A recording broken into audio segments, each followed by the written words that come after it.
नमो नमः। आपका स्वागत है आपके अपने चैनल MS धार्मिक में। आज का हमारा विषय है ग्रहण। आज हम 3 ग्रहणों की बात करेंगे, जो कि 5 जून 2020 को, दूसरा ग्रहण 21 जून 2020 को और तीसरा ग्रहण 5 जुलाई 2020 को पड़ेगा। इनका समय भी कुछ इस प्रकार है। जो प्रथम ग्रहण है 5 जून को, वह रात्रि 11:15 से 2:35 तक रहेगा। दूसरा 21 जून को जो ग्रहण है वह प्रातः 9:15 से 3:05 तक रहेगा। तीसरा जो कि 5 जुलाई को ग्रहण है वह प्रातः 8:37 से 11:22 तक रहेगा। चूँकि इन तीनों ग्रहणों में जो 21 जून और 5 जुलाई को आषाढ़ माह में होने वाला ग्रहण है, उसके कुछ योगों को लेकर आज हम आए हैं। आज हम जानेंगे इन दोनों ग्रहणों के बारे में। मैं आज प्रातः कुछ ग्रहण के बारे में ही पढ़ रहा था, तभी मेरे सामने कुछ तथ्य सामने आए। आचार्य वराहमिहिर की एक ग्रंथ है बृहत संहिता, उसमें राहु 4 अध्याय है।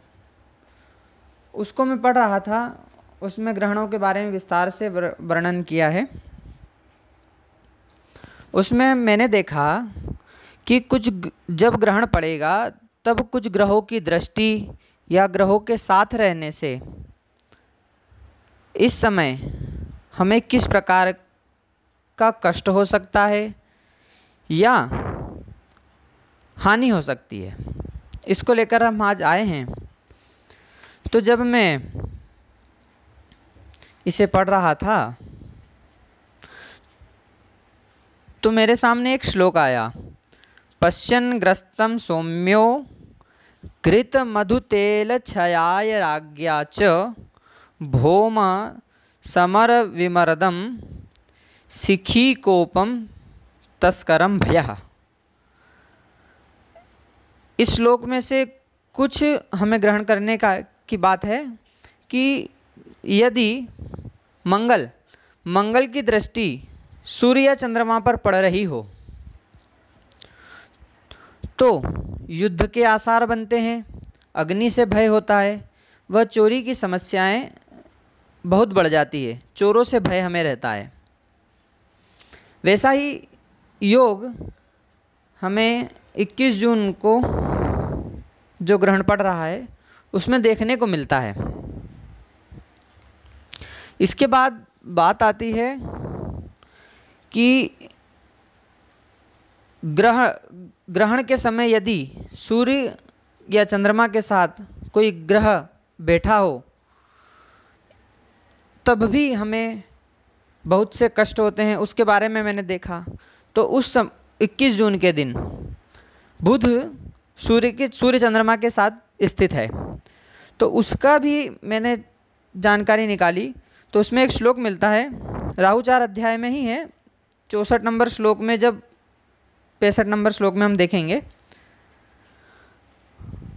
अंतर्वेदी सरयू नेपालम पूर्वसागरम शोणम स्त्री नृपयोध कुमारान सह विद्वद्भिः बुधो हन्ति। यदि बुध सूर्य और चंद्रमा के साथ हो, जिस समय ग्रहण पड़ रहा हो उस समय सूर्य चंद्रमा के साथ यदि बुध हो तो हमें गंगा यमुना के मध्य के देश, सरयू नेपाल के आसपास के देश, समुद्र की सीमाएं, योद्धाओं की हानि, विद्वानों की हानि को जानना चाहिए।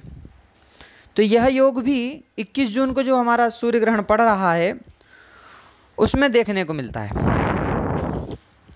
इसके पश्चात जब हम बात करते हैं मास की, जैसा कि हमारे हिंदू धर्म में 12 मास है, चैत्र बैसाख जेठ आषाढ़ सावन भादव, उसी प्रकार जब हम बात करते हैं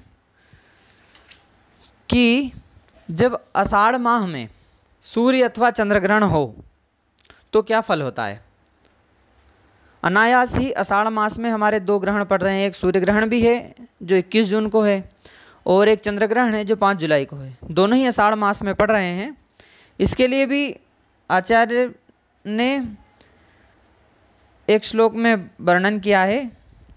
आषाढ़ पूर्वायुध नव प्रनधि प्रवाहन फलमूल वर्तान गांधार कश्मीर पुलंदी चीनान हतान वदेन मंडल वर्ष अस्मिन।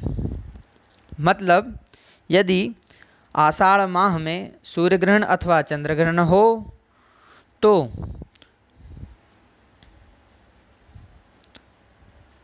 तट के समीप रहने वाले, सीमावर्ती देशों के समीप रहने वाले लोगों का नाश होता है।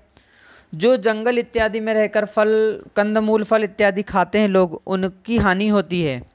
और साथ ही गांधार प्रदेश, कश्मीर प्रदेश, पुलंदी प्रदेश, चीन में भी नाश होने का, हानि होने का, नुकसान होने का, युद्ध होने की स्थिति को बनाता है। जैसा कि हम अभी देख ही रहे हैं, हाल फिलहाल में जो कोरोना का समय चल रहा है, इसमें अभी हमारा पड़ोसी मुल्क जो है पाकिस्तान, चीन, दो ही अभी हमसे युद्ध के लिए हमें बहुत उकसा रहे हैं। बहुत सी घटनाएं हमें अभी फ़िलहाल में सुनने को मिली। कुछ दिनों पहले ही कश्मीर में एक RDX पकड़ाया, गाड़ी पकड़ाई। चीन में भी हम सुन रहे हैं कि आए दिन हमें परेशानियां हो रही है। तो कहीं यह आसार तो नहीं कि हमारे देश से इन देशों का युद्ध होने की संभावना हो या योद्धाओं की हानि हो, क्योंकि ऐसे योग हमें बनते दिख रहे हैं। चूँकि यह योग हमें पूर्व में ही पठित है, तो हमें इन योगों को देखते हुए सावधानी बरतना चाहिए और इन विषयों के बारे में गहन अध्ययन करना चाहिए। यदि यह सब विषय आपको अच्छा लगे तो आप शेयर करें, लाइक करें, कमेंट करें। जय श्री कृष्णा।